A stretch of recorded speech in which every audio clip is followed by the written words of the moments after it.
Good morning students. Previous class में अपने quantum number पे डिस्कस कर रहे थे। क्वांटम नंबर्स, दो क्वांटम नंबर्स अपने स्टडी किए थे। नंबर वन था प्रिंसिपल क्वांटम नंबर, एन से रिप्रेजेंट करते हैं। दूसरा पढ़ा था एजीम्यूथल क्वांटम नंबर, इसको एल से रिप्रेजेंट किया था। इसमें एक चीज और याद रखना, अगर मैं एंगुलर ऑर्बिटल मोमेंटम की बात करूं, ऑर्बिटल एंगुलर मोमेंटम, जैसे ऑर्बिट के लिए बोर्ड ने दिया था mv/r = nh/2π, जबकि यहां एंगुलर ऑर्बिटल मोमेंटम l जो आएगा उसकी वैल्यू होगी l+1 h/2π। s के लिए l की वैल्यू 0 है तो 0 0 + 1 कितना हो जाएगा h/2π केवल। p के लिए 1 है तो 1 1 + 1 2 √2 की वैल्यू हो जाएगी 1.414 h/2π। ऐसे d वगैरह के लिए फाइंड कर सकते हैं। ये दोनों क्वांटम नंबर फिक्स थे, इलेक्ट्रॉन के लिए डेफिनेट थे, बट अब जो आएंगे वो वेरिएबल होंगे।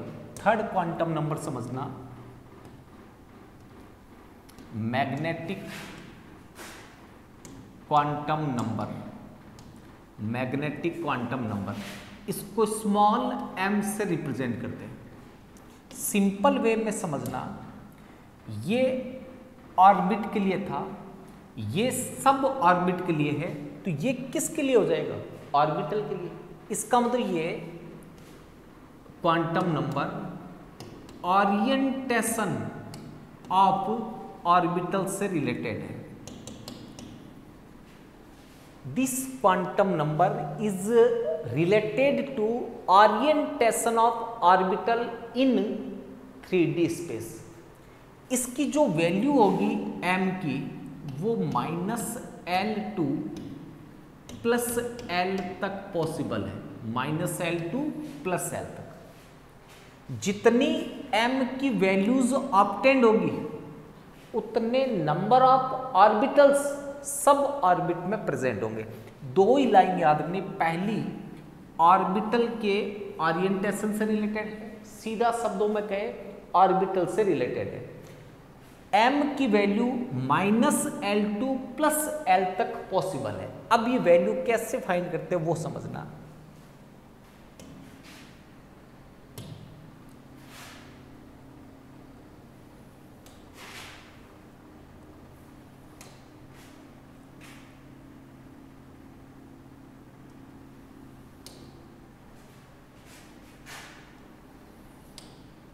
समझो, पहला मैंने लिया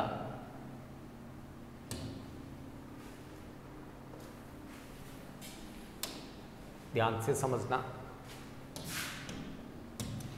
L, फिर मैंने लिया सब ऑर्बिट,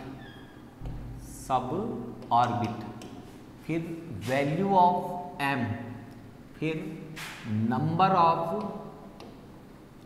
ऑफ ऑर्बिटल्स। अब L की वैल्यू मैं लिख रहा हूं, समझना 0 1 2 और लास्ट वैल्यू मैंने लिखी 3। ठीक है, अब समझो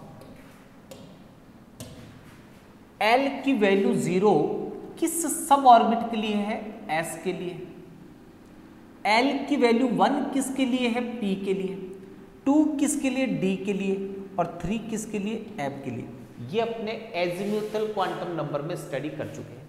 अब मैं M की बात करूं तो S सब ऑर्बिट के लिए L की वैल्यू 0 है, तो M की वैल्यू इस फॉर्मूले से अप्लाई करना है, -02 + 0, तो -02 + 0 का मतलब केवल 0 हो गया। m की वैल्यू कितनी बार ऑब्टेंड हुई? एक बार। इसका मतलब इसमें नंबर ऑफ ऑर्बिटल्स होंगे 1। वैसे भी आपको पता है पहले से पढ़े हुए सब ऑर्बिट में नंबर ऑफ ऑर्बिटल s में कितने होते हैं 1। अब p के लिए देखो l की वैल्यू है 1 तो m की वैल्यू होगी -1 0, थोड़ा नीचे लिख देता हूं, -1 0 +1 -1 0 +1। वैल्यूज 3 टाइम आई तो नंबर ऑफ ऑर्बिटल्स कितने हो जाएंगे 3 ऑर्बिटल्स इसमें होंगे 1 में।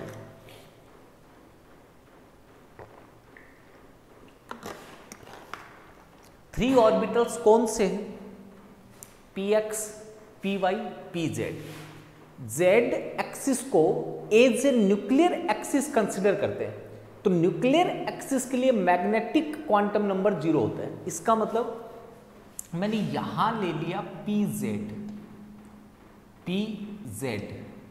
यहां मैंने ले लिया px तो py, यहां मैंने ले लिया अगर मान लो py तो यहां होगा px। मीनिंग समझना, pz ऑर्बिटल के लिए तो फिक्स है, m की वैल्यू 0 होगी। px के लिए -1 हुआ तो py के लिए +1 होगा।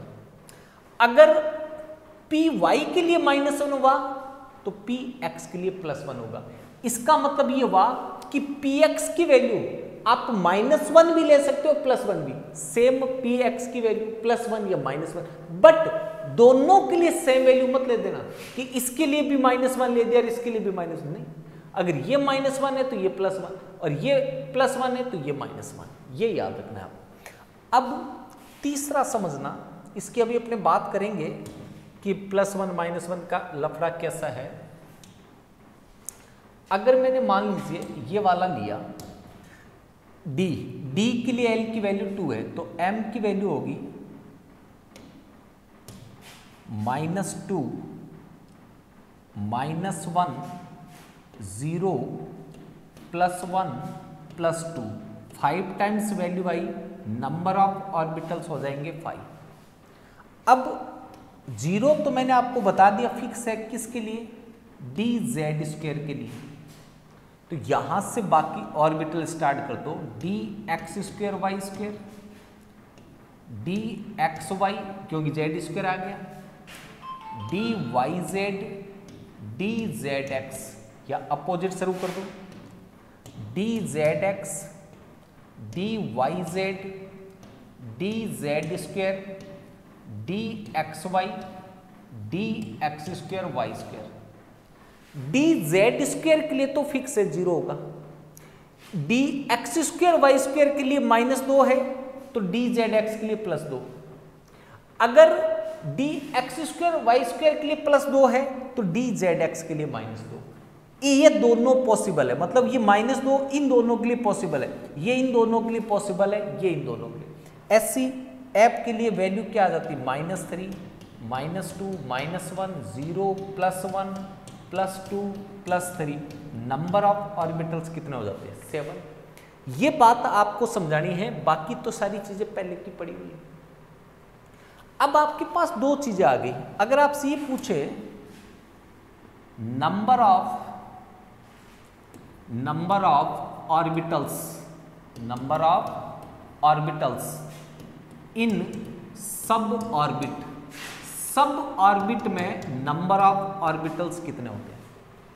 तो एक फॉर्मूला तो कल आपने पढ़ा था 2l + 1, l की वैल्यू रख के फाइंड कर लो, सब में सेम है।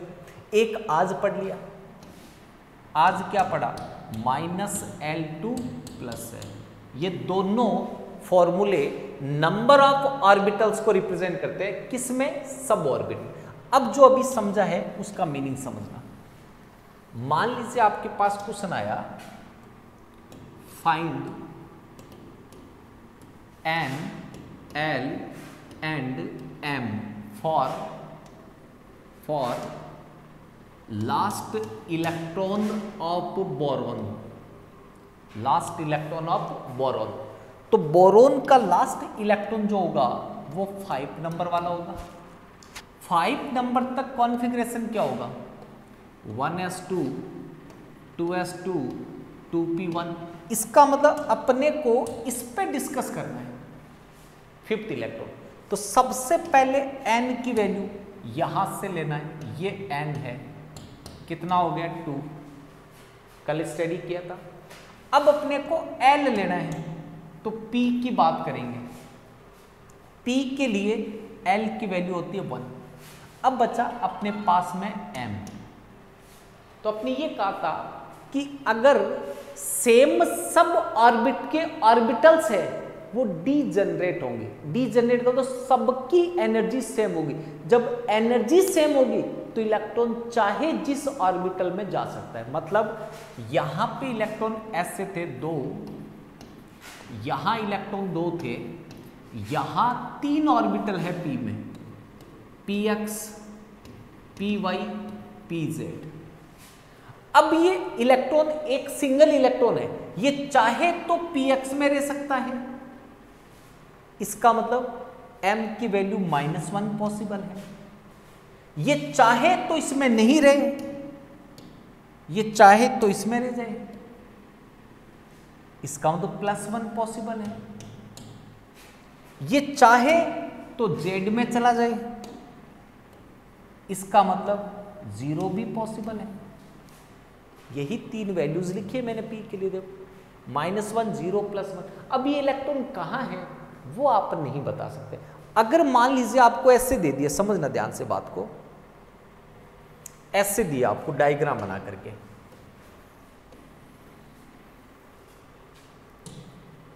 समझना, ये एक ऑर्बिटल दे दिया 2p और ऐसे शो कर दिया, समझना 2px, 2py, 2pz और ये 2 इलेक्ट्रॉन शो कर दिए। अब आपसे क्वेश्चन पूछा कि फर्स्ट इलेक्ट्रॉन और सेकंड इलेक्ट्रॉन दोनों के लिए आप m की वैल्यू बताओ।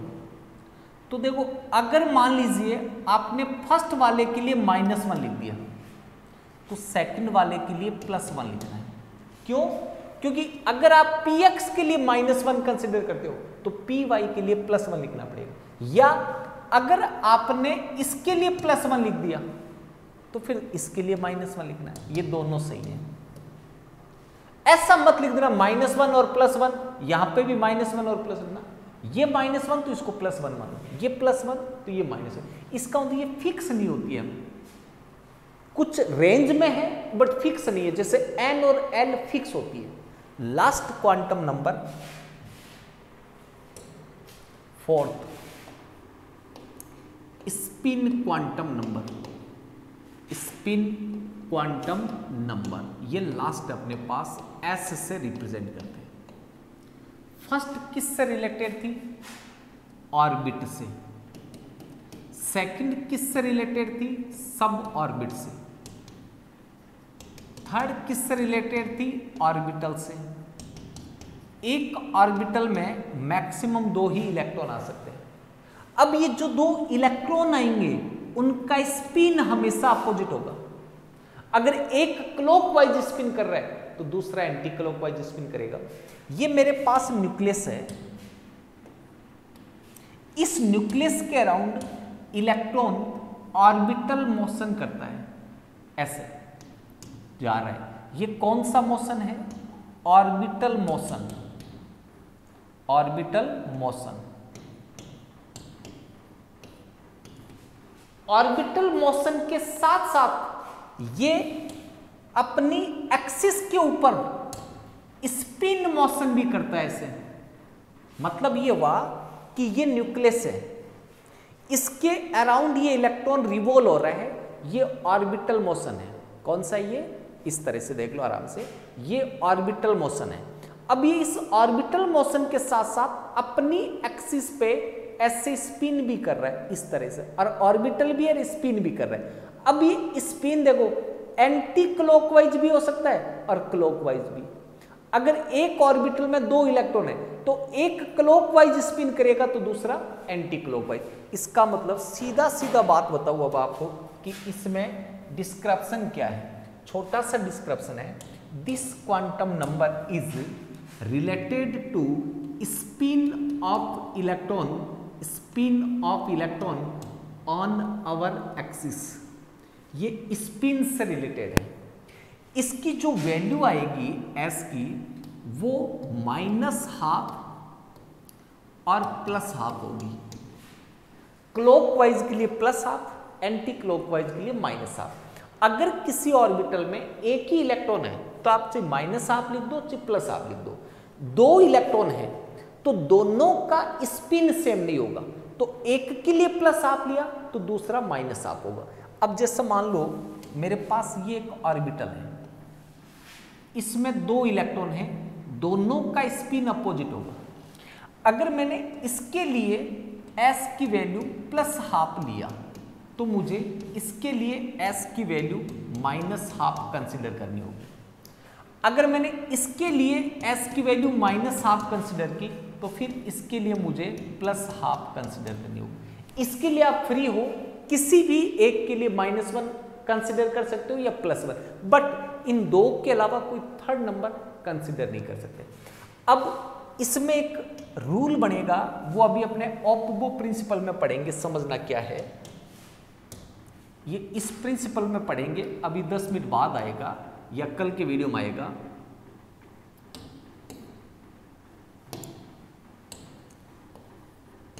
पाउलीज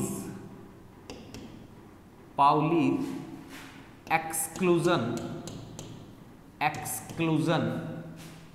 लो, ये अपन ऑप्बो प्रिंसिपल में पढ़ेंगे। अभी अपने चारों क्वांटम नंबर पढ़े हैं, इसलिए एक बार यही बता देता हूं ताकि दोबारा आपके प्रॉब्लम नहीं आएगी।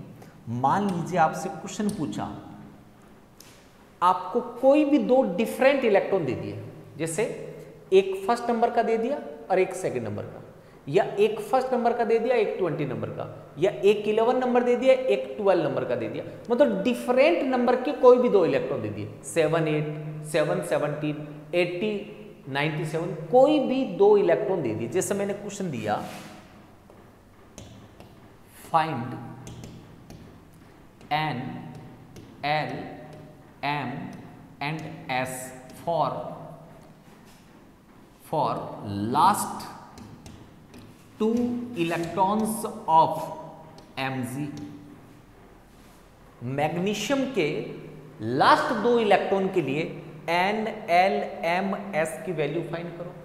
तो आप 12 नंबर तक कॉन्फ़िगरेशन की बात करोगे, इलेक्ट्रॉनिक कॉन्फ़िगरेशन क्या आएगा मैग्नीशियम का, 1s2 2s2 2p6 3s1, यही सॉरी 3s2, यही तो हुआ।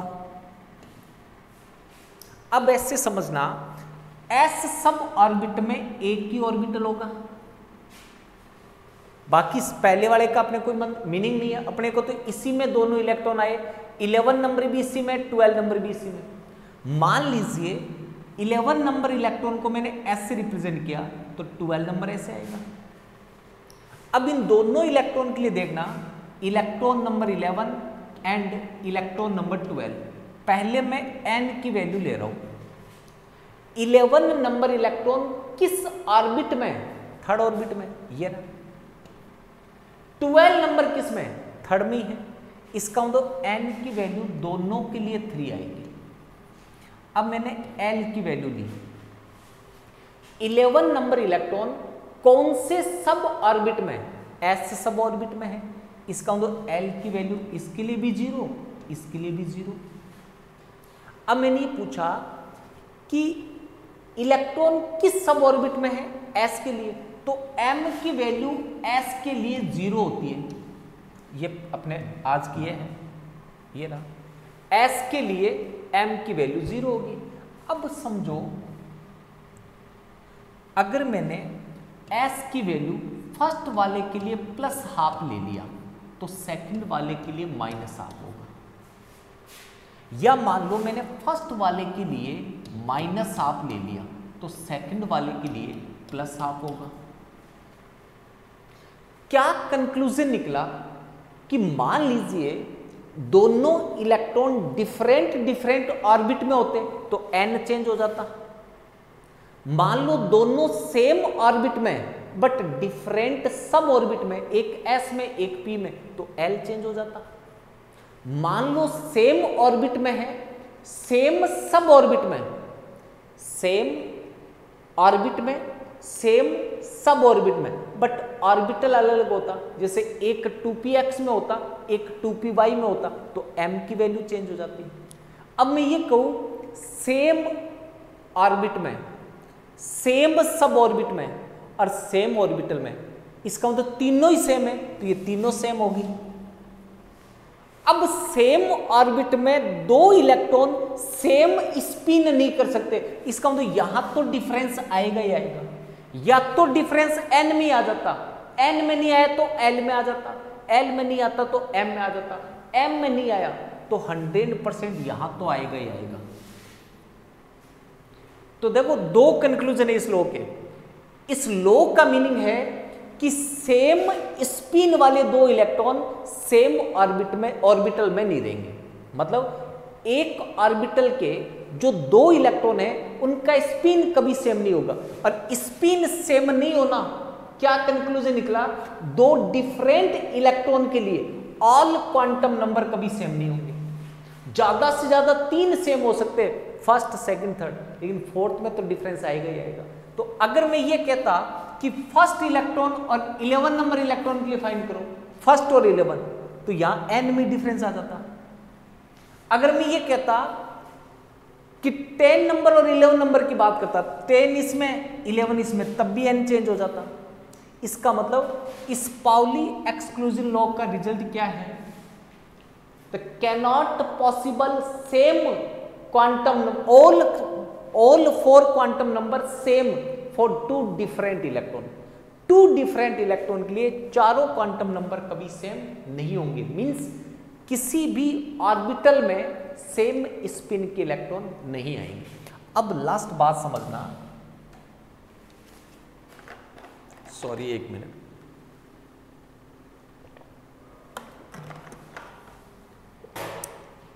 इसका क्वेश्चन कैसे आता है क्वांटम का,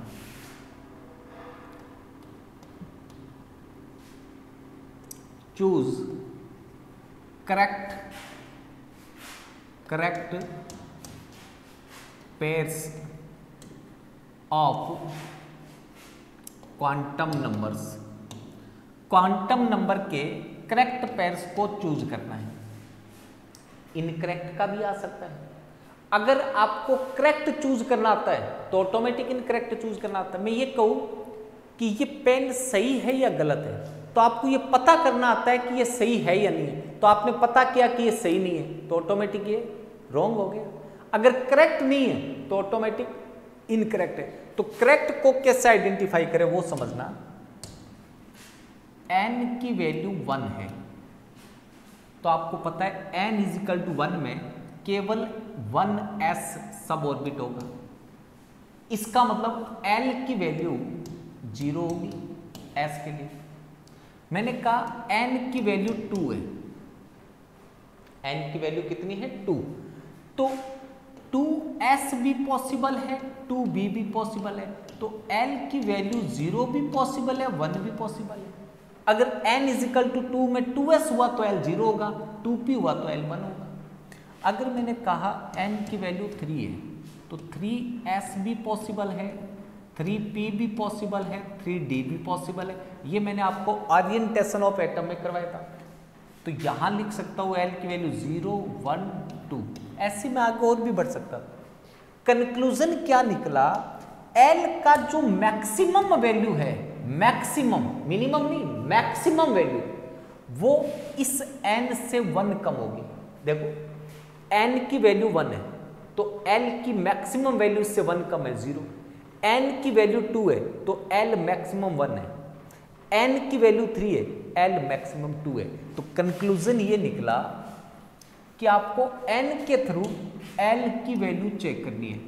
l जो होगा वो मैक्सिमम n-1 पॉसिबल है, इससे आगे पॉसिबल नहीं। मिनिमम हो सकता है बट मैक्सिमम इससे ज्यादा नहीं होगा।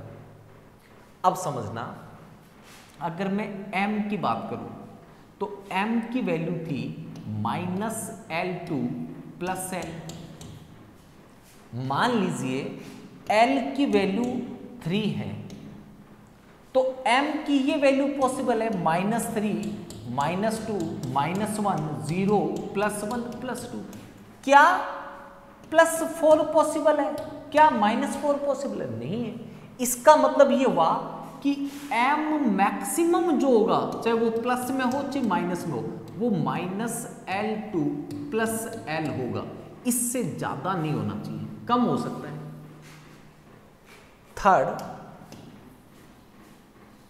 स्पिन क्वांटम नंबर S की वैल्यू फिक्स है, +½ आए तो भी करेक्ट है, -½ आए तो भी करेक्ट है। इनके अलावा जो भी वैल्यू आए वो सारी इनकरेक्ट है। केवल ये दो ही पॉसिबिलिटी है, +½ एंड -½ अब क्वेश्चन समझना, ये ऑर्डर है sequence N, L, M, S, ये इसी ऑर्डर में होंगे। क्वेश्चन ध्यान से समझना। D 2, 2, 0, -½ 3, 2, -2, 1 3, 1, 0, +½ 2, 1, -2, +1। क्वेश्चन है find correct pair of quantum numbers. Correct वाले को चूज करना है। तो अब पहला समझो, n को तो चेक ही नहीं करना, n के थ्रू l को चेक करना है। n कितना है? 2, तो l मैक्सिमम होगा 2 - 1, 1। यहां गिवन है 2, इसका मतलब रॉन्ग है। दूसरा देखो, n 3 है तो 3 - 1 2 तक पॉसिबल है, इसका मतलब ये यहां तक तो सही है। आगे बढ़ो, L की वैल्यू 2 है तो M की वैल्यू -2 से +2 तक पॉसिबल है, तो ये 2 के इक्वल है, ये भी पॉसिबल है। बट S1 पॉसिबल नहीं है, या तो +½ या -½ ये रॉन्ग। ये 3 है तो 3 - 1 2 तक पॉसिबल था, 1 भी पॉसिबल है, 0 भी पॉसिबल है, बट 2 से ज्यादा पॉसिबल नहीं था, तो यहां तक सही है। ये 1 है तो M की वैल्यू -1, 0, +1 तीनों सही, तो ये भी सही है, ये भी सही, करेक्ट। यहां किस में मिस्टेक कर दिया? +1, ये नहीं है। इसका मतलब ऑप्शन कौन सा सही था? सी। एक बार और देख लो,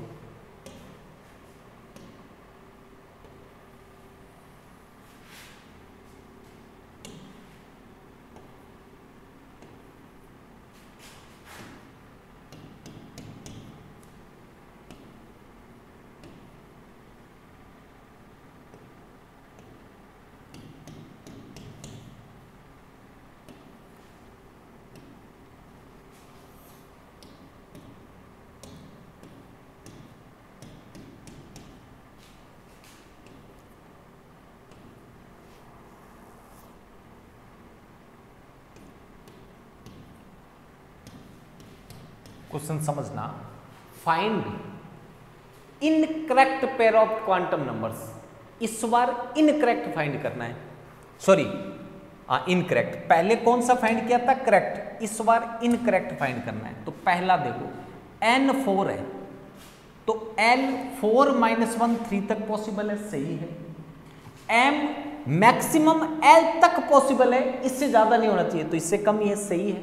ये हाफ सही है। सेकंड देखो, 3 2 पॉसिबल है, 2 से ज्यादा पॉसिबल नहीं है, 2 तक ही पॉसिबल था, 2 सही है, 0 आ जाएगा, 0 भी सही है, ये भी सही है। 3 - 1 2 पॉसिबल है, इसके इक्वल पॉसिबल है, ये भी पॉसिबल है। ऑप्शन कौन सा हो गया? बी। ये अच्छे से तैयार कर लो, कंपटीशन में इसी से क्वेश्चन आता है हमेशा क्वांटम नंबर। या तो करेक्ट चूज करो या इनकरेक्ट चूज करो। लास्ट बात समझना, इस चैप्टर का लास्ट टॉपिक है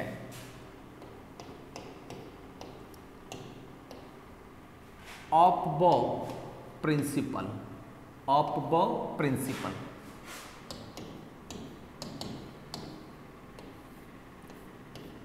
ये ऑपबॉ प्रिंसिपल जो है ये Latin word, Greek word Latin word से बना है। इसका मीनिंग होता है फॉर्मेशन। ऑक्बो का ग्रीक मीनिंग क्या है? फॉर्मेशन। मतलब ये फॉर्मेशन से रिलेटेड है। किसका फॉर्मेशन? Electronic configuration. ये इलेक्ट्रॉनिक कॉन्फ़िगरेशन के फॉर्मेशन से रिलेटेड है। ऑक्बो का मीनिंग होता है फॉर्मेशन करना। किसका फॉर्मेशन? इलेक्ट्रॉनिक कॉन्फ़िगरेशन के। अब तक आपने केमिकल बॉन्डिंग, पीरियोडिक टेबल खूब पढ़ा। मैं बार बार आपको कहता था एटॉमिक स्ट्रक्चर के अंदर आपको बताएंगे इलेक्ट्रॉनिक कॉन्फ़िगरेशन कैसे फिलअप करते हैं। ऑक्बो प्रिंसिपल के अंदर मेनली 3 रूल्स आते हैं। फर्स्ट रूल समझना,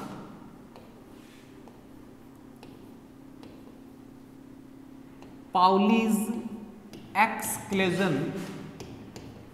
एक्सक्लूजन रूल। अभी 2 मिनट पहले अपने इसको पढ़ा था।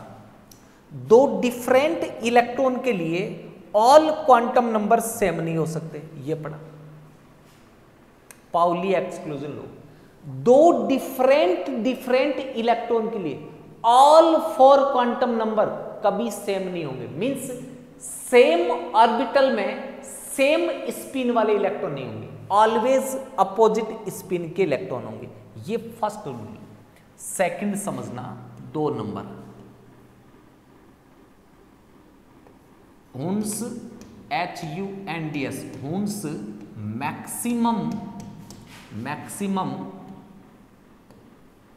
Maximum multiplicity law, multiplicity rule. इसको बोलते हैं मम्मी द्वारा लड्डू वितरित करने का नियम। मम्मी जो होती है वो अपने बच्चों को लड्डू कैसे डिस्ट्रीब्यूट करते हैं, उसी को बोलते हैं हुन्स मैक्सिमम मल्टीप्लिसिटी लॉ। एक मान लीजिए मम्मी के 3 बच्चे हैं, ABC। अगर इनके घर पे 3 लड्डू आ गए, क्या मम्मी ऐसे डिस्ट्रीब्यूट करेगी? फर्स्ट वाले को 2 देगी, सेकंड वाले को 1 और थर्ड वाले को कहेगी बेटा तू पानी पी के सो जा। सवाल ही पैदा नहीं होता। अगर मम्मी ढंग से देगी, डिस्ट्रीब्यूट करेगी तो ऐसे देगी, तीनों को 1-1 लड्डू डिस्ट्रीब्यूट करेगी। अगर मान लीजिए 4 लड्डू आ गए, तो अगर मम्मी ने ऐसे डिस्ट्रीब्यूट कर दिए 2, 2, 0, ये गलत है। पहले सबको 1-1 लड्डू डिस्ट्रीब्यूट करेगी। अब बच गए तब पेयरिंग शुरू करेगी। इसको 1 और दे दिया, इन दोनों को समझाएगी कि नेक्स्ट टाइम जब भी 4 आएंगे तो तुझे 2 मिलेंगे, इनको 1-1। नेक्स्ट टाइम 4 आएंगे तुझे 2 मिलेंगे, फिर 1-1। मतलब अगर पहले सबको 1-1 दे दिया फिर पेयरिंग कर सकते हैं, लेकिन सबको 1-1 नहीं दे तब तक पेयरिंग स्टार्ट नहीं होगी। इसी को हुंड ने अपना लॉ दिया। हुंड ने कहा कि अगर सेम एनर्जी लेवल के ऑर्बिटल है, सेम एनर्जी लेवल के ऑर्बिटल मतलब डीजेनरेट ऑर्बिटल्स है, इसका मतलब वो सेम सब ऑर्बिट के हैं। जो ऑर्बिटल्स है वो सेम सब ऑर्बिट के, तो उनमें इलेक्ट्रॉन की पेयरिंग तब तक नहीं करना जब तक सेम स्पिन वाले इलेक्ट्रॉन ऑल ऑर्बिटल्स में इंटर नहीं हो जाए। मतलब अगर मान लीजिए आपको p3 कॉन्फ़िगरेशन दिया, p3 कोई सा भी हो सकता है, 2p 3p, उससे कोई मतलब नहीं है। इसमें 3 ऑर्बिटल होते हैं, px, py और pz। इसमें इलेक्ट्रॉन डिस्ट्रीब्यूट करने हैं। इलेक्ट्रॉन डिस्ट्रीब्यूट करने के 2 तरीके हैं। पहला तरीका, अगर ये हुंड अपना रूल नहीं देता तो मैं 3 इलेक्ट्रॉन ऐसे फिलअप करता, 1, 2, 3।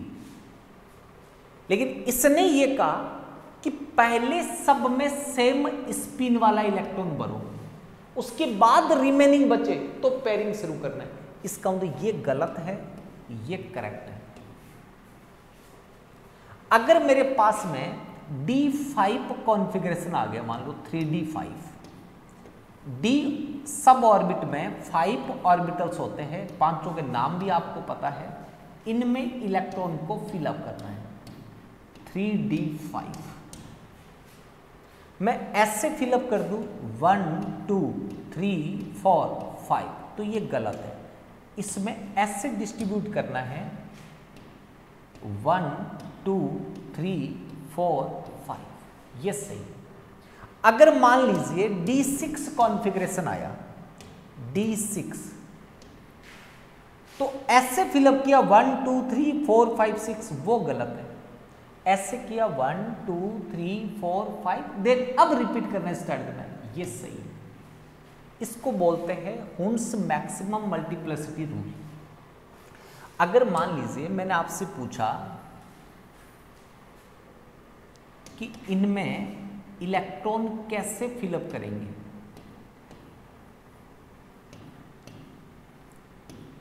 टू पी 0 ऐसे फिलअप करेंगे या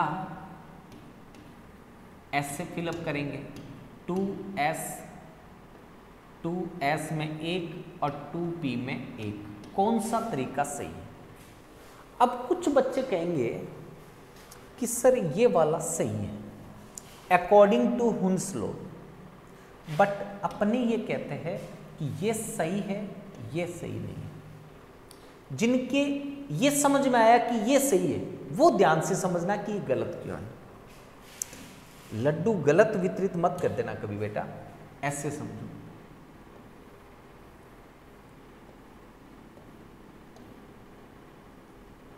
ये ए का घर है, किसका घर है? ए का। ये बी का घर है,